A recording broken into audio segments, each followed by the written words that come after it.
মানুষের মায়া সহজে কিন্তু মানুষ ভুলতে পারে না। বলবেন ভাই, মানুষ কেন ভুলতে পারবে না? আপনি দেখবেন, যে মানুষটিকে বেশি ভালোবাসবে সেই মানুষটি কিন্তু আঘাতও দেবে বেশি, কিন্তু তারপরও সেই ব্যক্তির প্রতি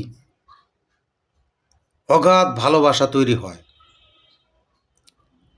সেই ভালোবাসাটা কার জন্য জানেন?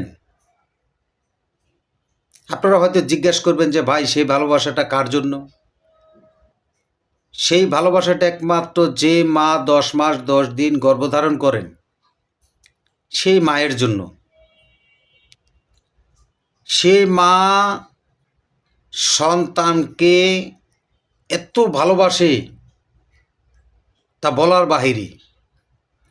সেই মাকে আপনি বকা দিবেন, গাইল দিবেন, মনে করেন অনেক আঘাত দিবেন, কিন্তু সেই মা সহ্য করে যাবে, দিনের দিন সহ্য করে তারপরেও কিন্তু আপনাকে ভালোবেসে যাবে।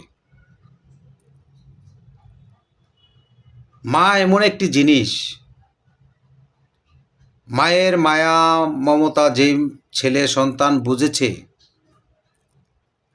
সেই ছেলে সন্তান কোনো দিনের জন্যও সেই মাকে আঘাত করবে না। মাকে দেখবেন আপনি অনেক ক্ষয়ক্ষতি করেছেন, কিন্তু তারপরও যখন আপনার মায়ের আঁচলের তলে এসে মাথাটা নিচে করে বলবেন যে মা, আমি ভুল করে ফেলেছি, আমি আর করব না। আপনি হয়তো টাকা ক্ষতি করেছেন বা কোনো আঘাত দিয়েছেন, সেই মা কিন্তু ভুলে যায়।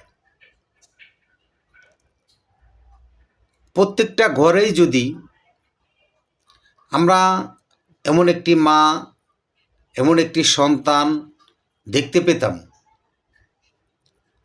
তাহলে হয়তো আমাদের কাছে ভালো লাগতো। এই দেশে আমরা মুসলমানবাসী যারা বসবাস করি, সকলের কাছে ভালো লাগতো। কিন্তু কিছু কিছু ঘরে আমরা দেখতে পাই,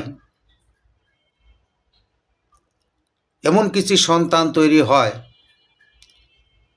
সেই সন্তানরা মাকে শুধু আঘাত করতেই থাকে।